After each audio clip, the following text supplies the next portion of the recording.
Looking first at our Aegis results, donation levels have dropped back to the 2019-2020 levels after that jump up from the COVID bubble in 2021. And unlike what we've seen for the past few months, average gift, there's only been a tiny increase. And I was wondering what this was all about.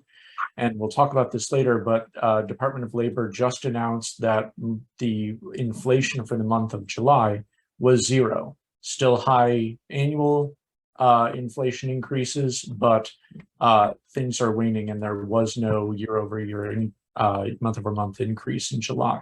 So as prices aren't increasing, our average gifts may be pulling back to those levels. So we're looking at revenues that are back to 2020 levels, not quite 2019 yet, across a number of clients. And then Greg's gone in and done some analysis across a number of nonprofits for which we have results. Greg, do you want to take it away and talk a little bit about what we've seen? Yeah, thanks, Nick. So, what I did, there was a lot of questions as to how clients, how organizations ended the year and how that carried over into this year, and ultimately what's happening as we have progressed through the year. So as Nick will show the next slide, is that, obviously there's a lot of things that are taking place or have taken place that really add to this area of instability. You had this post-COVID impact. We didn't really expect that we're going to see how much of a big impact or increase in COVID as we did. Question is, would we continue to see it as we progress forward? And the early indications within the year were that COVID donors, those donors acquired during this COVID period, were behaving comparably to how others were giving. They weren't, quote, your emergency relief type of donors. So we wanted to take a look at that. There's also this area of economic instability that grew over Q1 and Q2, which really fueled lower consumer confidence. We saw soaring gas prices. We know all three of those have an impact on people's desire or willingness or comfort in giving, particularly those that are on fixed income, typically older audiences. You also had the world events, the news, the war in Ukraine, and the unsettledness there, and that impacted the gas prices and food shortages and the like. And if that wasn't enough, the carryover from the supply chain issues that we saw this fall, those who mail name and address labels, there's obviously the lack of label stock. That's been resolved. It looks like eventually that will get back into a free flowing, but it's still taking a little bit of time. And then, of course, rising production costs. I heard something just the other day that there could be perhaps another 7% increase in production costs coming down the pike. So it really is just this sort of quote perfect storm. And so the question is, how are we sort of weathering our way through it? So what I looked at is, I took about 20 large organizations, and these organizations are very diverse, and they are a collection of agents, nonprofits across the multiple agencies within the Moore enterprise. They raised about $400 million in 2021. So I want to take a look at how they have performed. So let's just say there was what we found, those organizations, that there was a 5% increase in direct mail. And I looked at just on the renewal side and acquisition, looked at what their revenue growth was from 21 compared to 20. And those organizations experienced a 5% growth. And this is just on the direct mail side.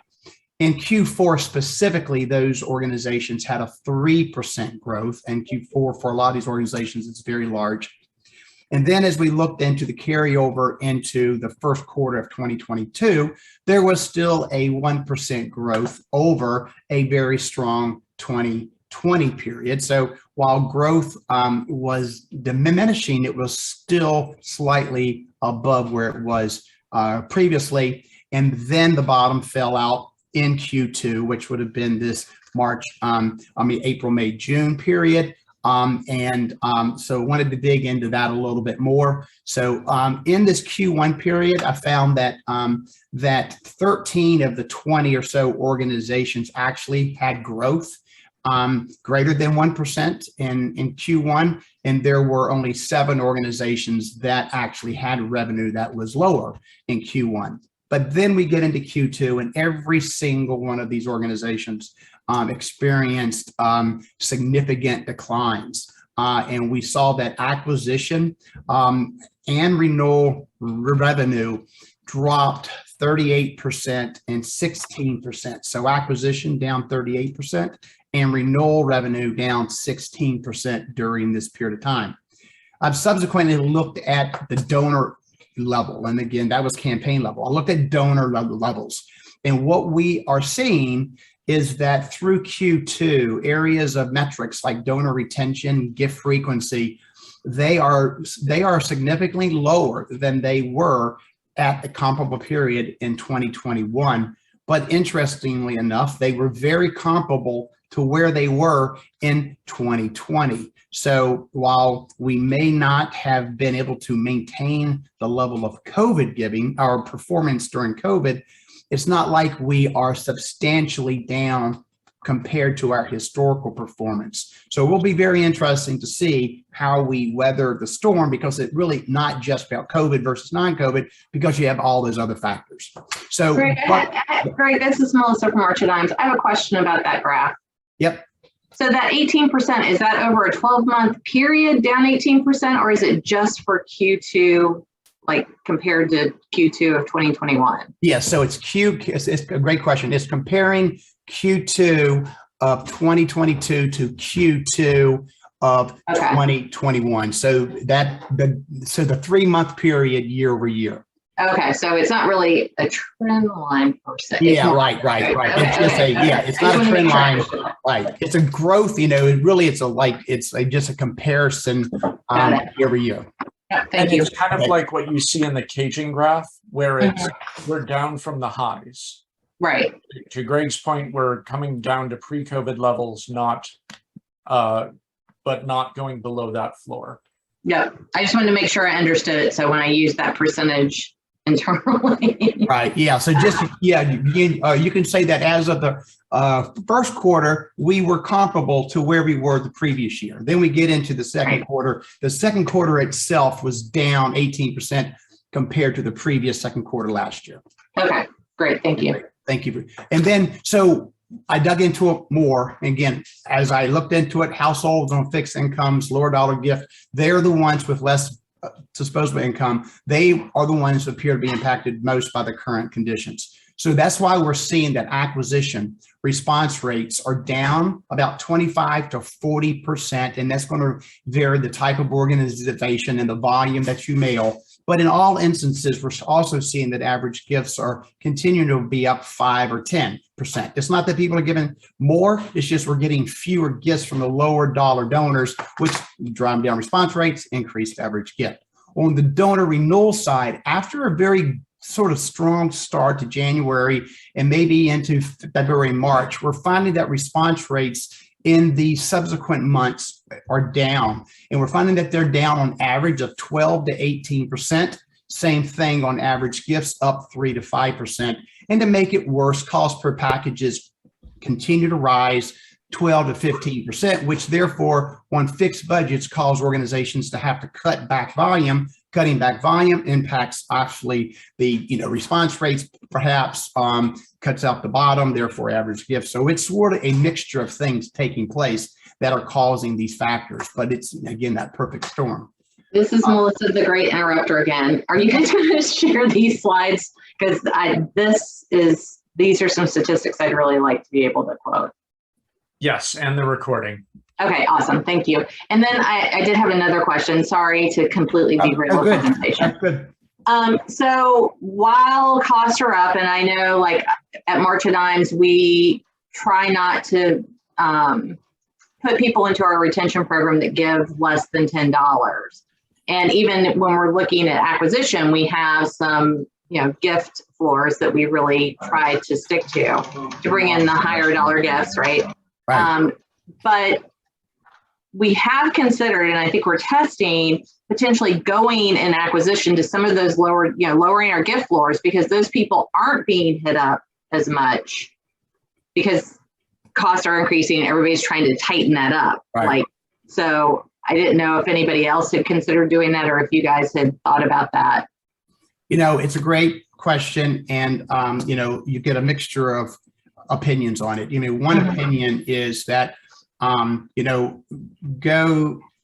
you can go a little bit deeper, ask for perhaps more, use those lower dollar donors to help you afford the acquisition of the higher dollar donors, because what you can do is sort of this catch and release theory. Like once you acquire them, you don't really have to continue to actively retain them or spend as much as retaining, because they're largely not going to be long-term, successfully profitable for you. So that's where you have to use them very strategically to balance out what you're doing to continue to acquire the higher dollar donors. But you're right, most people are focusing on the higher value donors because that's where all the net revenue is long-term. All right, thank you. And I think that one more slide here, Nick. So also I looked on the online part, scale graphs, very similar to what it was in terms of what it's comparing. So while revenue from digital, which includes email, it is up year over year. It was at the end of the year, 2021 was up 22%. At the end of Q1, it's up 18%. Then the growth in Q1 was only 3%, but then we did see an actually increase in Q2 giving over Q1 last year, or Q2 21 last year. And sort of interesting to note that there is a lot of channel movement taking place. You see a larger percentage of DM acquired donors giving online now. So some of the direct mail revenue numbers are down because perhaps they have switched over to giving online, which could impact this as well. So we're starting to get to a period that these blended results are becoming more and more important to look at. But the digital still seems to be performing comparatively well year over year compared to what we're seeing in the DM side. So.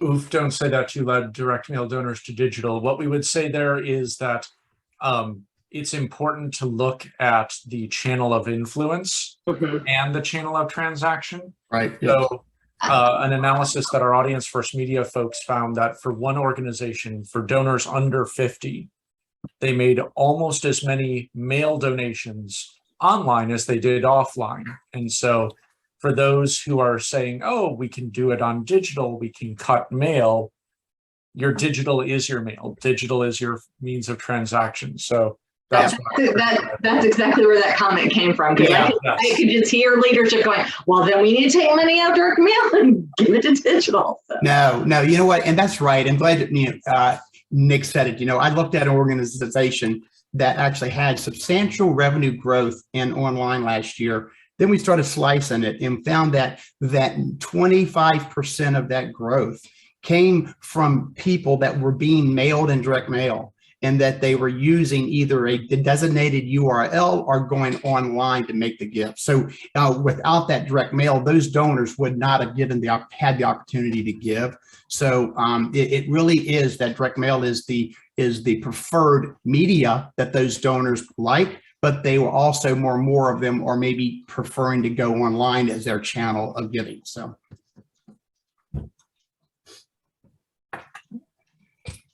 I think that's what I have there, Nick. Good. Yep. Any questions for Greg? And then I'll just say here, we will continue to monitor this because we're not out of the woods by any means. So we will look at this at the end of Q3. So if there's any other things that you guys are curious to see, like one thing we want to look at is how sustainers are doing, whether sustainer values are changing or retention is changing. So we're going to start digging into that too. So. And not only are we not out of the woods, we may not be all the way in the woods, right. The July results indicate. So Want to kick it over to Becca. She's going to talk, we've talked a lot about how do we increase average gift. We've been beating that drum for a while now. And she has a very interesting set of tests from mid-level giving in direct response. So Becca, take it away. Oh, thanks, Nick. Just real quick, for those who don't know me, I'm Becca. I'm a senior director over at CDR Fundraising.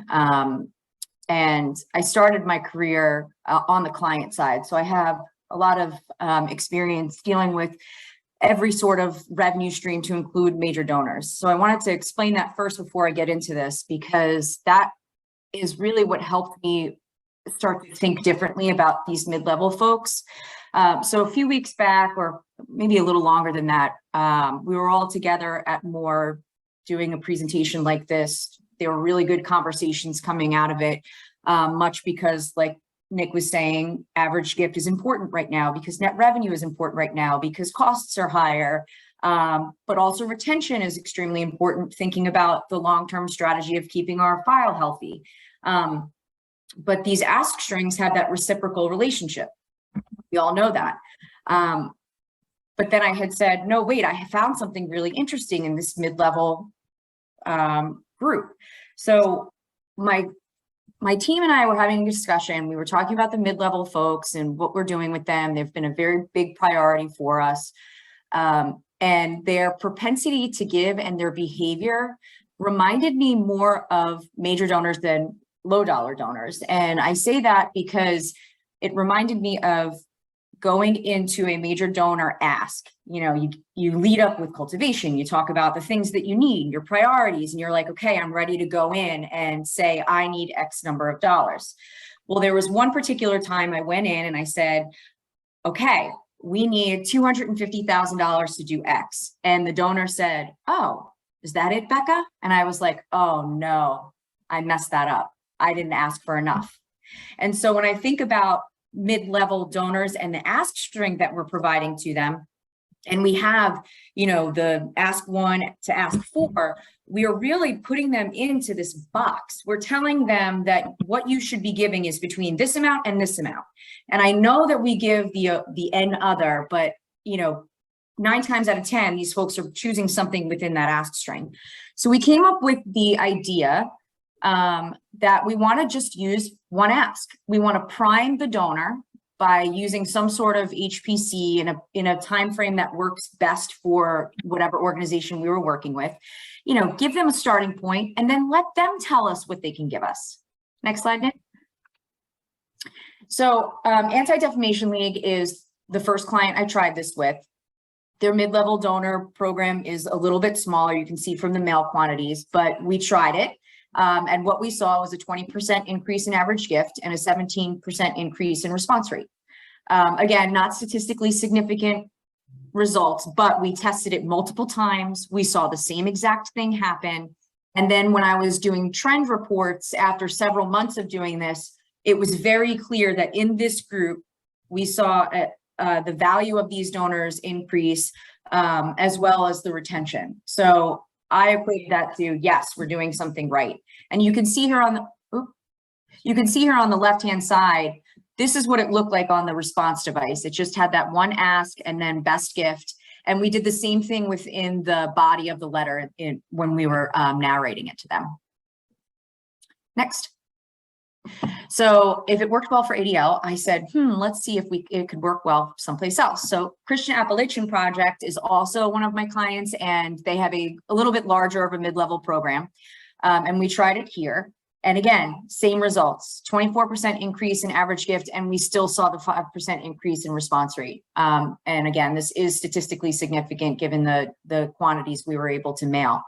The other cool thing about this too is it's not like a very small portion of the group started to give more, it's the entire group started to give more. So if you look at that on the right-hand side, the lower and upper level, the limits on the net per donor, you can see that it's tighter and it's larger.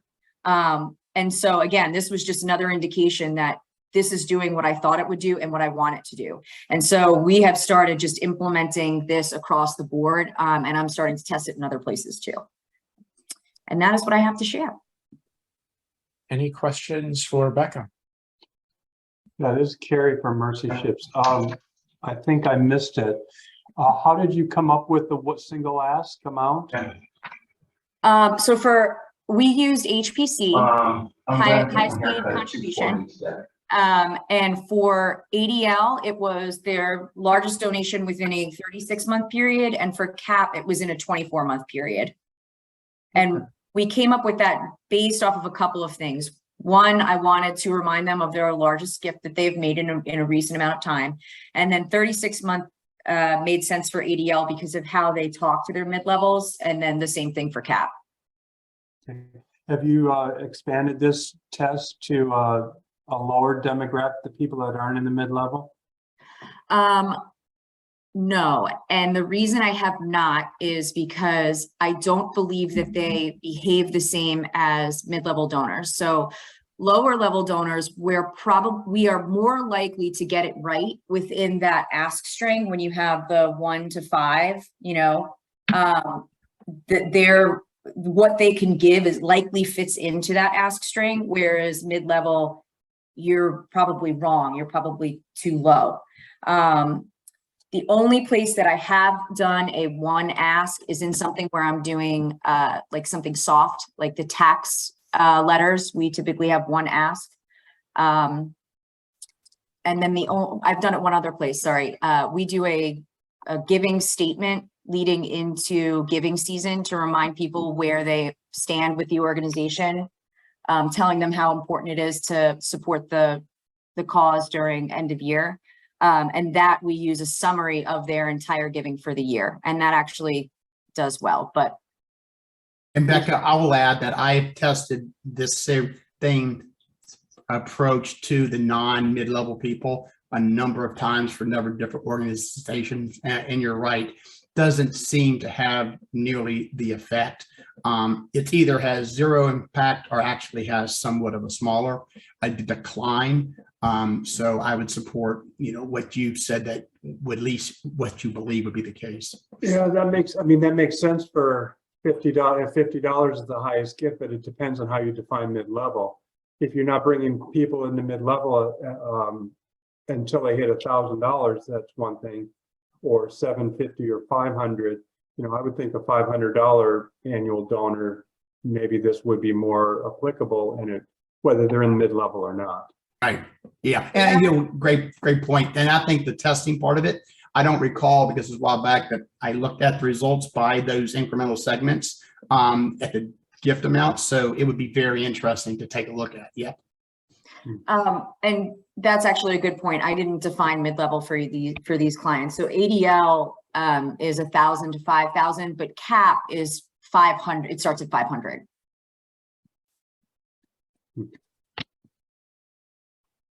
Okay, very helpful. Thank you. Mm-hmm. Thank you, Becca. Yeah. Run through some quick changes. So some important changes that MasterCard is making to recurring revenue for us and for them recurring charges. They find that 60% of their chargebacks are from recurring payments, and about 3/4 of people say, oh, I didn't authorize this charge on my card. So MasterCard is putting together some new rules. You have to put the full terms together at the point of payment. You have to have free trials, length, cost, and frequency need to be specified. You have to notify people after a free trial period. You have to send a receipt after each billing that include instructions on how to cancel. You have to have online cancellation or clear instructions on the website on how to cancel. And if you have recurring billings more than 6 months apart, you have to notify ahead of time. So the big ones for us are going to be sending out a receipt after each billing for monthly donors and providing online cancellation or instructions on how to do that. That's not something that a lot of organizations do right now. And so this is a shift. This will go into effect September 22nd. They say the cancellation has to have a cancellation form or a direct phone number. They prefer email. They'll take text in those communications, even though for some of our monthly donors, we don't have all of this information to be able to talk to people. So the short version of this, as you're explaining it to people, is no, we can't do the set it and forget it mode of monthly giving anymore. So the way that we were looking at monthly donors, and part of the rules that we put in place are don't do reminders to monthly donors on a monthly basis, because they might remember that they're making those monthly donations. And so now this is kind of shifting the structure of how monthly gifts are given. And the way that we're looking at it is we may lose some of those people who are passive income, but we have an opportunity to forge greater relationships with those that really want to be with the organization and are passionate about their monthly gifts. So remind, empower, and upgrade in those communications. Say, here's the impact that your gift is having. Do you want to upgrade your gift? In some of those communications, do you want to make a special gift at this time? And then a quick reminder that one of the things that they said is unless the customer opts out. And so making it very easy for people to say, no, I don't want a monthly reminder each month. For those people who don't want that, making that clear on every monthly reminder that you send will help you get out of some of these communications. So wanted folks to be able to know that and see what's going on with that monthly giving. Over the next month and a half, we're going to be working with a lot of our clients. If you have other vendors that you're working with, hopefully you're talking with them as well. This is going to have the largest impact on heavy recurring programs, your DRTVs, your face-to-faces, especially in face-to-face, because there isn't necessarily that contact information transaction at point of sale. So FYI, and we'll work on it together. This is also a great time to say, hey, what are we doing to upgrade people to EFTs where these strictures don't take place, as we do anticipate that folks like Amex and Visa will likely be going down these roads as well, because MasterCard is basically saying, hey, we're going to reduce our chargeback costs. Maybe competition would like to reduce those costs as well. Any questions on that? Okay, time for 3 minutes of nonsense. You may have heard that the Warner Brothers Discovery merger is going pretty interestingly. First, CNN Plus was eliminated immediately upon that merger. Now they're saying the Batgirl movie is not going to be released, and they're going to take the tax write-off on it. It's too expensive to put on streaming. It's too inexpensive to put into theaters. And they don't want to incur the $30 to $50 million of marketing expenses that they would go in. So they've essentially made a movie to get the tax write-off from it, which is a tactic recommended by a number of different theater experts in the field. And there's been a lot of mockery online for this slide in the HBO Discovery merger, where they seem to look at some fairly essentialist, sexist ways of looking at who watches Game of Thrones versus who watches flipping shows. But the one that really got me out of this, in addition to this slide, is this slide that I'm going to show you is from a multi-billion-dollar merger of for-profits. And I want you to remember this slide anytime someone says, we need more business thinking in the nonprofit sector. This is how they think about content. It is a circle going into an arrow, and that there's movies, streaming, and TV. That's content, everyone. So that's the Warner Discovery merger in a nutshell. The one thing that I will say coming out of this is that there are likely going to be, in addition to this, and Netflix and Disney, looking at more commercial-based opportunities. CTV is probably still going to be an opportunity for the foreseeable future, because there's inventory coming into the system at the same time as the regular airwaves, especially in battleground states during the midterms, are going to get more expensive going in November. Here's the inflation graph that I mentioned earlier. Consumer prices are unchanged in July. The gas prices coming down have reduced costs for individuals and for businesses, and we'll see that coming through the sector, knock wood. There's been this weird flip side to inflation where people who ordered Walmart saw, hey, laptop sales are going up in 2020. We need to get more in there. Clothes sales are going up. When it turned out that people bought all of those things, they bought all of the home furnishings that they need during that time. And so now that the supply is available, the demand isn't there. And so there are going to be some significant sales coming in from a lot of different folks. And this is just a mental challenge that we have. We think that what is trends that are existing now will exist into the future. So I think of Disco Stew when I think of this. Hey, disco's up in 1976. It's going to continue going up. And so there, yes, early Christmas shopping on the to-do list. There's going to be opportunities there. There's a economic term for this, the bullwhip effect, where you rapidly vacillate.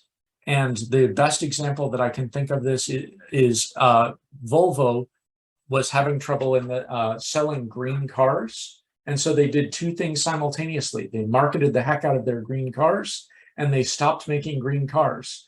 Both of those are rational acts, but when you do them together, in the next time, there's going to be a shortage of green cars because everyone wants one and no one's making them. And so that's the bullwhip effect.